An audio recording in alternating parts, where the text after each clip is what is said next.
El progresismo no es solamente un movimiento que se alinea hacia la izquierda, esa es una concepción errónea. El progresismo también puede tener vertientes en la derecha, que no es otra cosa que una reforma de corte política, económica, social y cultural que busca lograrse mediante el uso y la aplicación de ciencia y tecnología. El punto es que la libertad nunca es un fin. A partir de esta idea de libertad, el ser humano empezó a elegir y se hizo esta aproximación. Vas a ser libre en la medida que puedas elegir. Elegir no es un acto moral en sí mismo, es simplemente una acción. Tengo esa libertad para hacer lo que se me dé la gana. Esa libertad positiva, nuevamente, carente de deberes y exacerbada en sus derechos, lleva a los problemas. No hay libertad si no hay deberes. La libertad es la capacidad que tenemos los seres humanos para autogobernarnos. La matriz cultural, milenaria, del cristianismo, particularmente del catolicismo, empieza a ser destruida.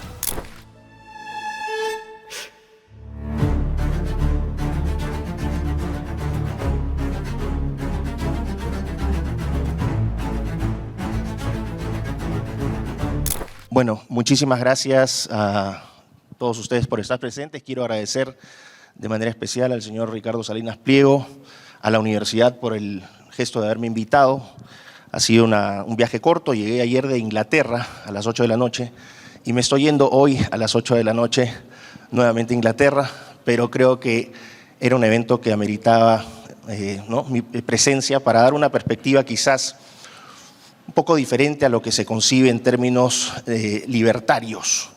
Es una concepción de la libertad que va más allá de este intento por universalizar una facultad que tenemos los seres humanos, pero vamos a entender que esta facultad no siempre es estándar y tampoco está contenida o cotejada en determinados parámetros.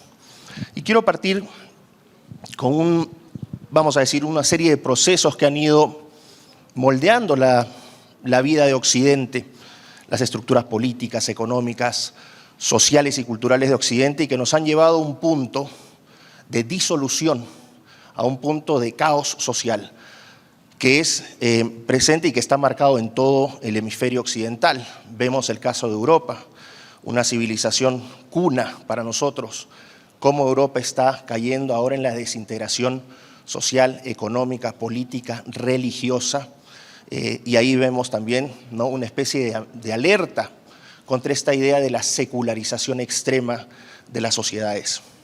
Lo vemos también en los Estados Unidos, en Canadá y en nuestros países en Hispanoamérica. Y es una situación que nos da mucho que pensar y nos dice, bueno, ¿cómo hemos ejercido la libertad para llegar a este punto? Porque resulta curioso que durante los últimos 15, 20 años hemos visto un embate del progresismo. Y quiero partir definiendo el progresismo porque no se entiende muy bien. El progresismo no es solamente un movimiento que se alinea hacia la izquierda, esa es una concepción errónea. El progresismo también puede tener vertientes en la derecha, y eso es lo que ha hecho más complicada la lucha política. Es un movimiento ideológico que surge primariamente en los Estados Unidos, a fines del siglo XIX. Es de hecho el primer gran movimiento ideológico generado en los Estados Unidos. Si nosotros nos ponemos a pensar, y hablamos de liberalismo, conservadurismo, libertarismo, nacionalismo, marxismo, son corrientes ideológicas que se generaron en Europa. El progresismo es la primera que se genera en los Estados Unidos.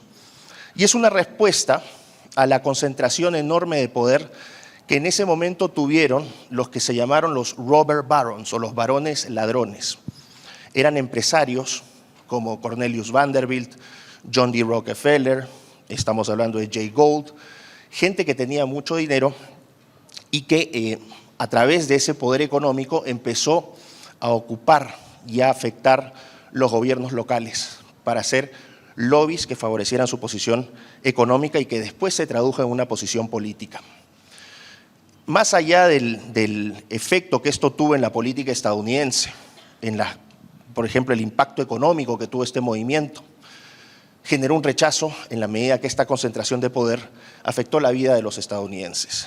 Y es ahí donde surge esta idea del progresismo, que no es otra cosa que una reforma de corte política, económica, social y cultural que busca lograrse mediante el uso y la aplicación de ciencia y tecnología.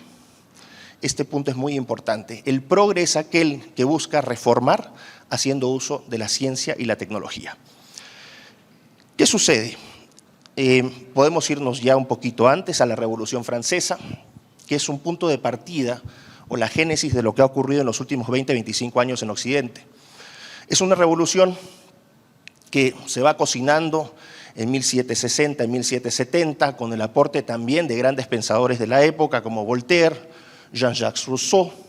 Estamos hablando de los enciclopedistas D'Alembert, Diderot, Condorcet, que empezaron a pensar al ser humano como un individuo libre, emancipado y racional.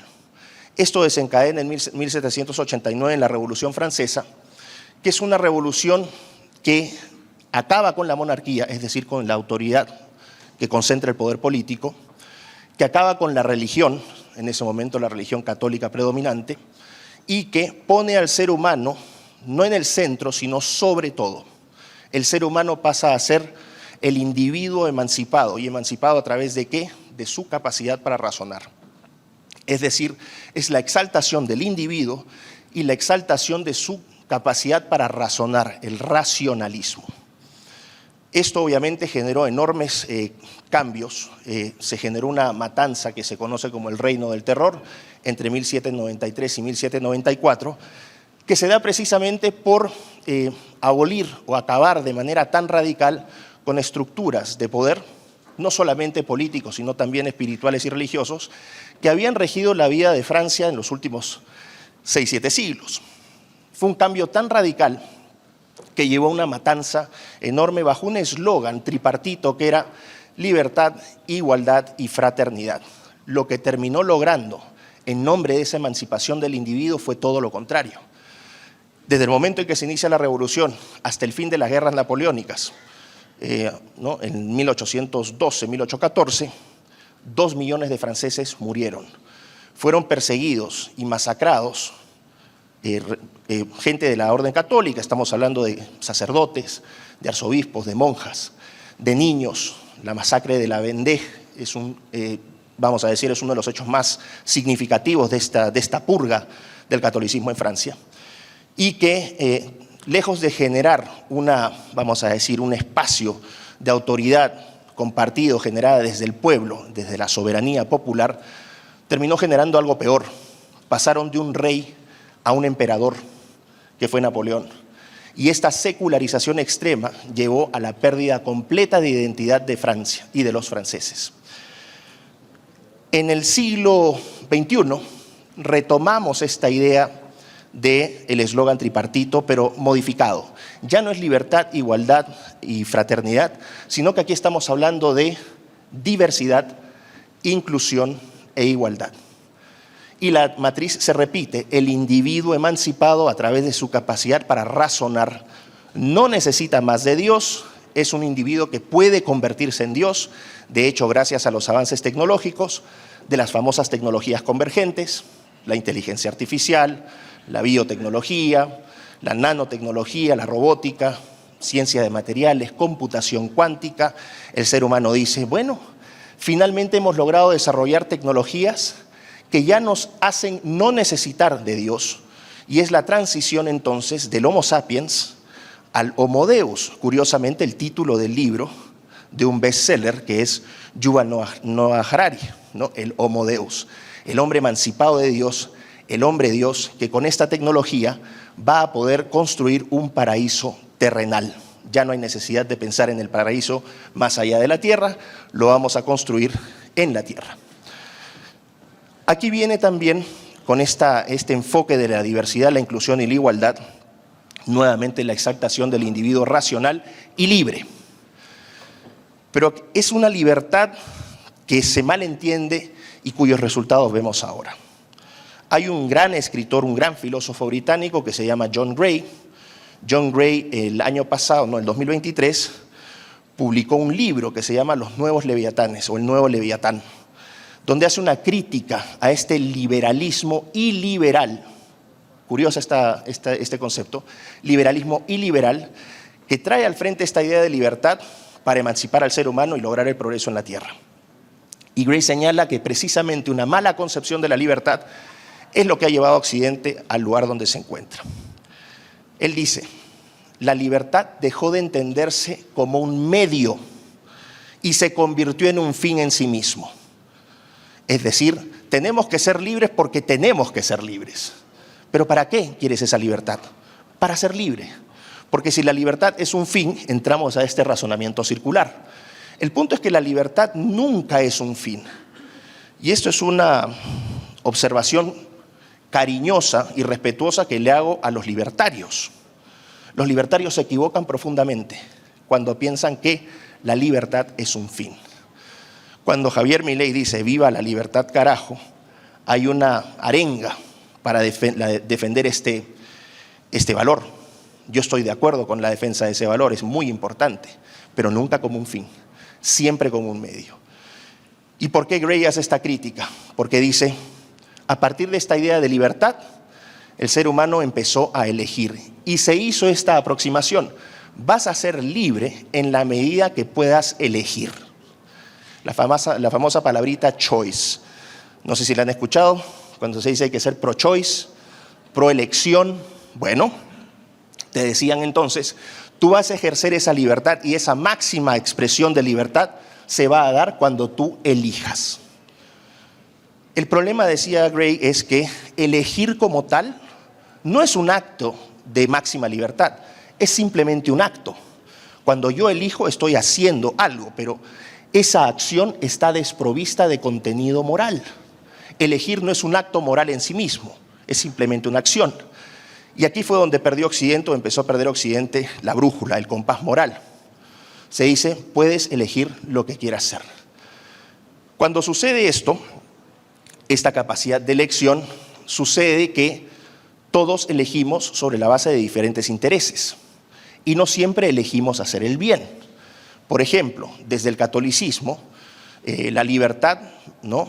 Vamos a decir, la libertad es el acto de elegir hacia la construcción de una virtud, de un camino de crecimiento. Somos libres en la medida en que cumplimos deberes y esos deberes nos llevan a ser una persona virtuosa, es decir, una persona buena. Una persona que elige drogarse no es un acto de libertad que eleve a esa persona. Una persona que elige prostituirse no está ejerciendo esa libertad de manera positiva.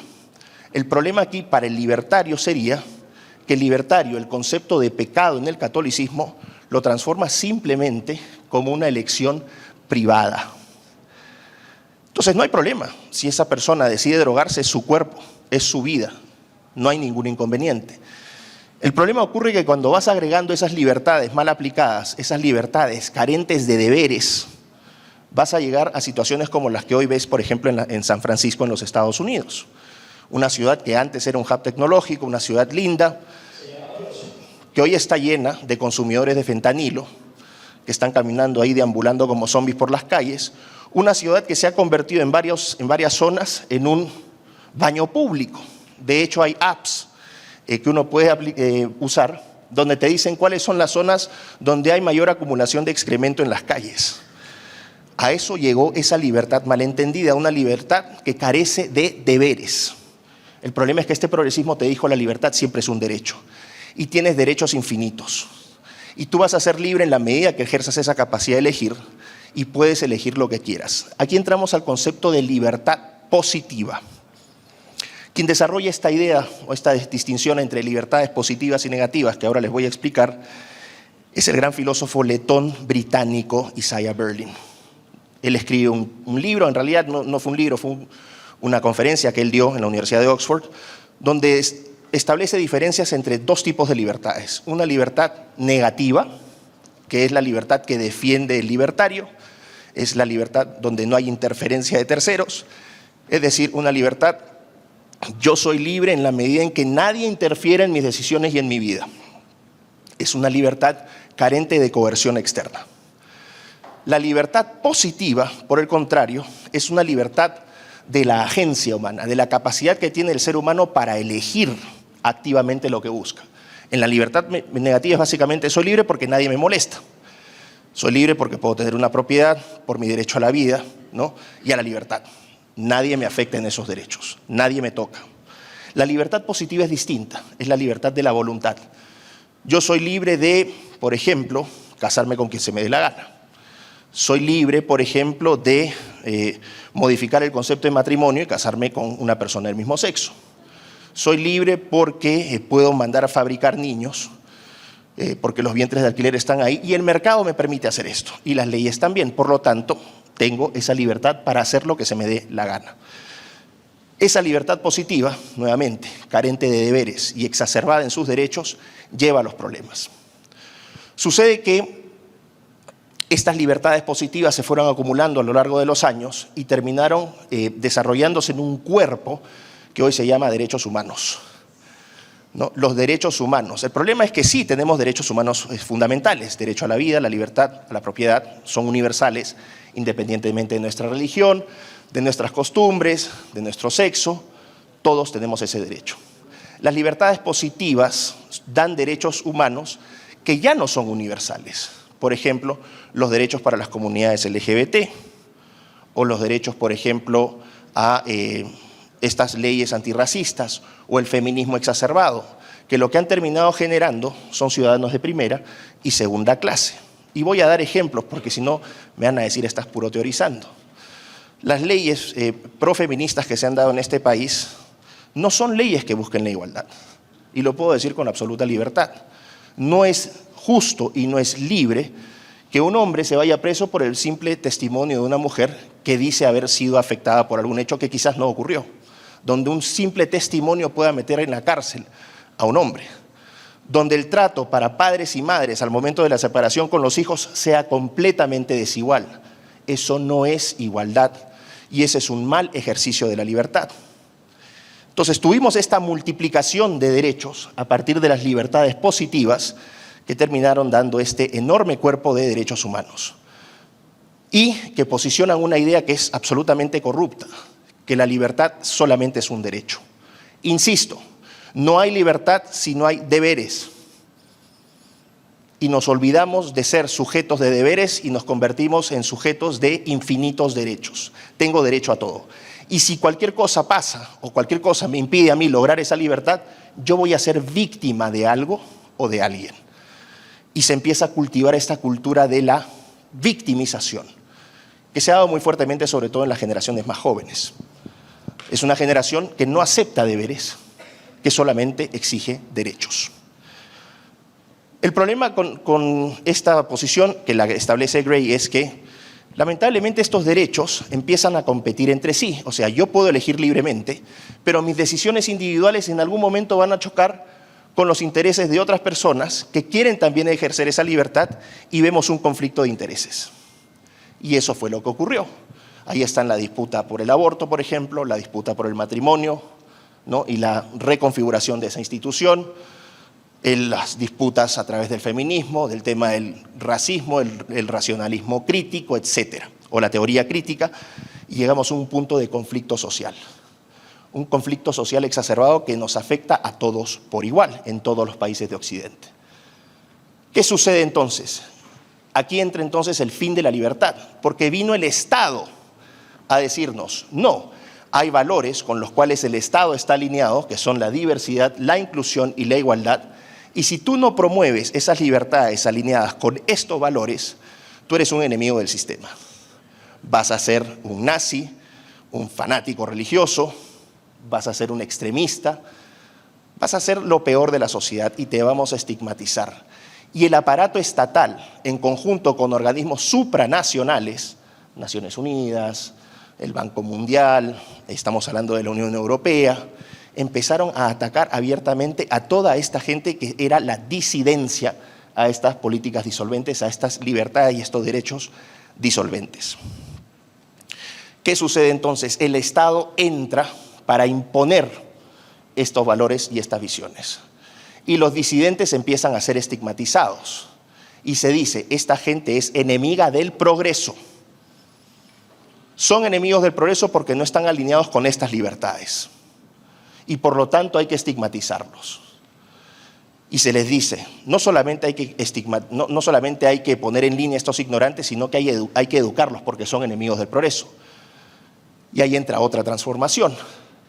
La matriz cultural, milenaria del cristianismo, particularmente del catolicismo, empieza a ser destruida. Ahora, mucha gente puede ser acá católica o no, da lo mismo. Yo, en mi caso, soy un pésimo católico. Yo tengo dudas sobre la existencia de Dios todavía. O sea, yo soy el menos indicado para ponerme como un ejemplo de buen católico. No lo soy. Pero con el tiempo he ido entendiendo que sí hay una dimensión trascendental muy importante, que subyace a todo lo que estamos haciendo. El problema fue que esa religión fundacional en nuestra moral, el cristianismo en Occidente, empezó a ser atacado y degradado. Y se cambió por otra religión, una religión secular, que fue el cientificismo. Estos ignorantes tienen que ser educados en nombre del progreso y la nueva religión que vamos a imponer es la religión de la ciencia. Y ahí van a ver ustedes, sobre todo en diálogos o en debates con gente más joven, que cuando tú tocas aspectos religiosos o espirituales te van a decir: pero esos son mitos, esas son narrativas. ¿Dónde está el paper científico que autores de Harvard o Princeton, reputados, han publicado sobre este tema para que tú soportes o apoyes este punto de vista? Y uno dice, bueno, esto no necesita papers, es una doctrina de más de 2000 años que ya ha estado probada y que ha dado los fundamentos de Occidente. Entonces te decían, no, tú eres un enemigo del sistema, crees en tonterías y nosotros vamos a alinearte. Voy a hacer un experimento ahorita donde ustedes van a poder probar que más allá de sus creencias personales, siempre hay un sustrato que trasciende lo científico. Que enfocar el progreso desde una perspectiva científica y materialista es un error enorme. Levanten la mano aquí todos aquellos que alguna vez se han hecho esta pregunta: ¿cuál es mi propósito en esta vida? Todos. Los que no han levantado la mano también lo han hecho. Lo sé. Me quieren boicotear la presentación, pero sé que todos nos hemos preguntado esto en algún momento. ¿Cuál es nuestro propósito en la vida? ¿Cómo puedo ser un buen padre? ¿Cómo puedo ser un buen hijo? ¿Cómo puedo ser una mejor persona para la sociedad? Son preguntas de corte existencial y son fundacionales en la experiencia de vida del ser humano. Les hago otra pregunta.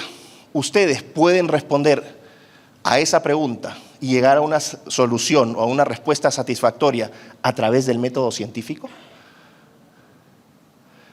Es imposible. Les voy a decir lo siguiente: el método científico, ¿no?, es un método que te permite llegar a algo, a una conclusión con absoluta certeza. Es un recetario, un conjunto de pasos que te dicen, tienes que hacer esto y si tú haces esto te va a dar este resultado. Por ejemplo, si yo hiervo agua a 100 grados Celsius a nivel del mar, en China, en Brasil, en Perú, en México, ¿qué va a pasar con esa agua? Se va a evaporar. Da lo mismo si crees o no en Dios, si eres izquierdista o derechista, libertario o conservador. Ciencia pura y dura, ese es el resultado que te va a dar. Para un mismo experimento, un mismo resultado. Si yo aplicara el método científico a esta pregunta existencial, trascendental del ser humano, la respuesta para que sea válida tendría que ser exactamente la misma. Y no lo es. ¿Por qué? Porque los seres humanos no somos iguales. Tenemos diferentes aspiraciones, diferentes deseos, diferentes temores. Somos individuos en la diversidad, pero una diversidad bien entendida. Sería imposible entonces, y sería un error, ¿no?, someter una pregunta tan compleja a los requerimientos de la ciencia. La ciencia solamente valora cuestiones de corte métrico, medible, cuantificable. Pero hay una dimensión cualitativa, espiritual del ser humano que es empíricamente verificable. Ni siquiera yo estoy acá, vamos a decir, estableciendo algo que no pueda ser comprobado en la vida real. Todos creemos en algo, incluso los ateos creen que no creen en nada, pero siempre creemos en algo. El punto es el siguiente: la ciencia no te puede dar todas las respuestas porque la ciencia no te plantea todas las preguntas. Y es un error entrar a este corte de veneración de la ciencia, que es simplemente un instrumento para descubrir cierto tipo de verdades y reducirlo todo a eso.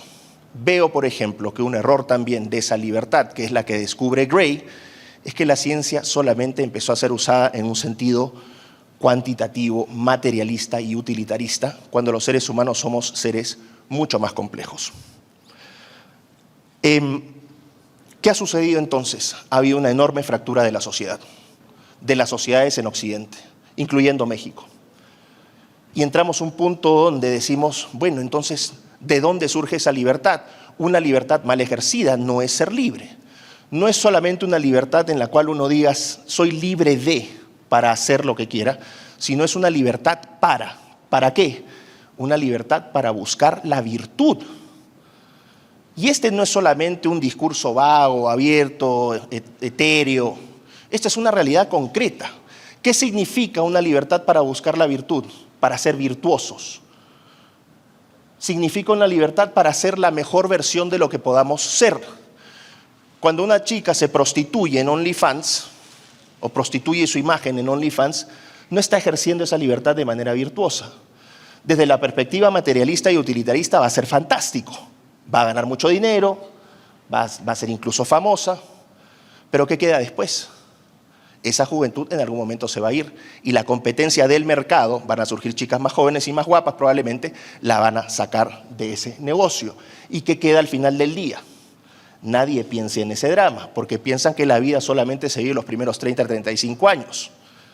Y a eso le sumamos esta veneración por lo novedoso, esta cultura de la veneración de lo nuevo, el famoso concepto de innovación. Tenemos que innovar constantemente, tenemos que cambiar, tenemos que pensar fuera de la caja. Pero la vida del ser humano no es un cambio constante. La vida del ser humano, en esa libertad que él tiene para buscar la virtud, implica en algunos casos hacer pausas y reflexionar. Es una libertad que va a estar bien llevada si es una libertad guiada hacia el propósito, hacia el cultivo de esas virtudes. Y lo que yo veo es que esa libertad ha sido mal usada.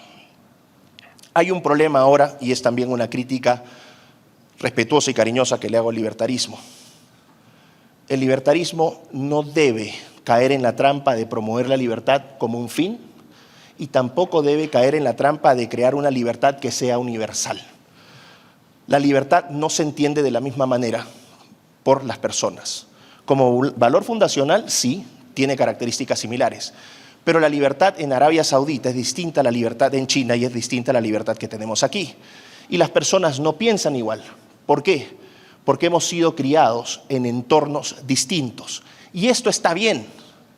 No hay nada de malo en esa diversidad. Pero la libertad es o surge de instituciones que son incluso prepolíticas.